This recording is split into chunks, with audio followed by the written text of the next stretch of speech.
Saudaraku yang dikasihi oleh Tuhan Yesus Kristus, kita akan kembali melanjutkan pembacaan Alkitab satu perikop satu hari yang sempat terhenti selama 2 bulan karena gangguan jaringan internet. Pembacaan Alkitab pada saat ini terdapat dalam 1 Timotius pasal 6 ayat 2b sampai ayat yang ke-10 mengenai penyakit bersilat kata dan mengenai cinta uang. Ajarkanlah dan nasihatkanlah semuanya ini. Jika seorang mengajarkan ajaran lain dan tidak menurut perkataan sehat, yakni perkataan Tuhan kita Yesus Kristus, dan tidak menurut ajaran yang sesuai dengan ibadah kita, ia adalah seorang yang berlagak tahu, padahal tidak tahu apa-apa. Penyakitnya ialah mencari-cari soal dan bersilat kata, yang menyebabkan dengki, cedera, fitnah, curiga, percekcokan antara orang-orang yang tidak lagi berpikiran sehat dan yang kehilangan kebenaran, yang mengira ibadah itu adalah suatu sumber keuntungan.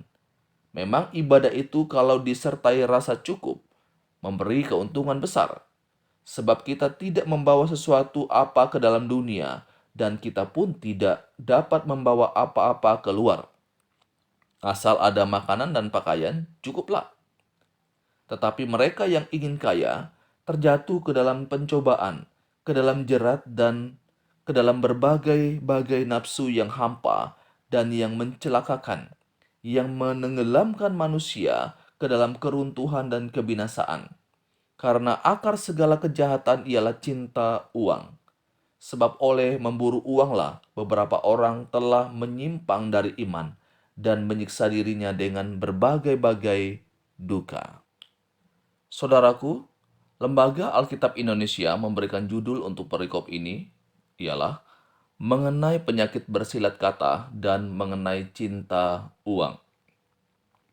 Dalam pasal 6 ini, Paulus kembali menasihati Timotius, dan tentu nasihat ini juga berlaku bagi saya dan saudara sebagai pengikut Tuhan pada saat ini. Ia memberikan nasihat sehubungan dengan pengajaran sesat yang terjadi pada masa itu, dan juga bahaya dari ketamakan. Dan Paulus memberikan 4 fakta tentang hal ini. Yang pertama, dalam ayat yang ke-6, dikatakan bahwa kekayaan tidak memberikan rasa cukup. Jadi jangan terjebak dengan pandangan dunia ini. Dengan berkata semakin kaya, semakin banyak harta, semakin akan mendapatkan kebahagiaan. Itulah sebabnya ada banyak orang terus berlomba-lomba untuk mencari harta, mencari kekayaan, karena berpikir semakin banyak uang, semakin banyak harta, ia akan semakin bahagia. Tetapi ternyata itu bukanlah sesuatu kebenaran. Justru seringkali kekayaan itu tidak memberikan rasa aman. Kekayaan itu seringkali tidak memberikan rasa cukup. Akan selalu ingin lebih dan lebih lagi. Tidak ada rasa puas dengan yang dimiliki. Bagaimana caranya supaya kita bisa mendapatkan kepuasan yang sejati? Kepuasan sejati itu hanya ada di dalam Tuhan Yesus Kristus.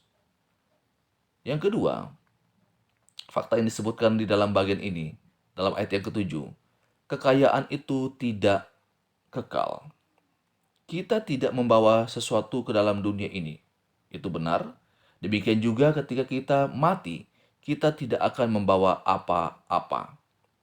Kekayaan di dunia ini sifatnya sementara.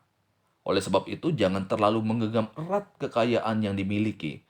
Karena pada satu saat nanti, waktu kita mati, kekayaan itu tidak akan dibawa. Fakta yang ketiga, kebutuhan-kebutuhan mendasar kita mudah untuk dipenuhi. Dalam ayat yang ke-8, dikatakan di sana, asal ada makanan dan pakaian, cukuplah. Makanan, pakaian, rumah merupakan kebutuhan dasar yang menjadi persoalan dan membuat orang selalu merasa tidak cukup karena keinginan-keinginan yang bukan merupakan kebutuhan mendasar. Nah, seringkali keinginan-keinginan inilah yang terus diburu oleh begitu banyak orang. Sehingga melupakan hal yang mendasar dalam kehidupannya. Kita tidak harus memiliki semua hal dalam dunia ini. Yang penting kebutuhan mendasar tercukupi. Yang penting kebutuhan mendasar terpenuhi. Cukuplah. Itu yang dikatakan oleh Alkitab. Seorang penulis buku pernah berkata, krisis ekonomi dan energi yang dihadapi oleh dunia sekarang ini mungkin akan dipakai Allah untuk mendorong orang-orang menjalani hidup yang sederhana. Kita begitu serakah dengan benda-benda mewah sehingga kita telah lupa bagaimana menikmati apa yang menjadi kebutuhan-kebutuhan kita yang utama. Hal yang keempat, keinginan untuk memperoleh kekayaan terjatuh dalam pencobaan. Ayat yang ke-9 dan ayat yang ke-10. Di sana ada kata ingin kaya dalam ayat yang ke-9. Ayat ini menggambarkan orang yang merasa dirinya harus memiliki benda-benda materi lebih banyak lagi supaya bahagia dan berhasil. Kekayaan bukannya memberikan kepuasan, malah menimbulkan keinginan-keinginan tambahan. Dan keinginan itu pun harus dipuaskan.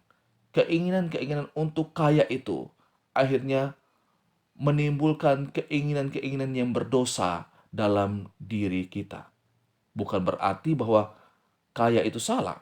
Bukan berarti kaya itu adalah dosa. Tapi seringkali ketika seseorang ingin kaya dan tidak puas dengan apa yang dia miliki, dia akan mudah terjebak dan jatuh dalam pencobaan karena keinginan-keinginan di dalam dirinya yang tidak terpuaskan. Saudaraku, kiranya kita dapat menempatkan harta itu pada posisi yang benar. Tuhan memberikan kita harta, Tuhan memberikan kita kekayaan, tujuannya adalah untuk kembali memuliakan Tuhan dengan harta tersebut. Kiranya semakin kita diberkati dengan harta, dengan kekayaan, semakin kita dekat dengan Tuhan, semakin kita setia kepada Tuhan. Jangan sampai kekayaan, harta benda yang kita miliki, membuat kita jauh daripada Tuhan. Ini renungan firman Tuhan untuk kita saat ini. Soli Deo Gloria.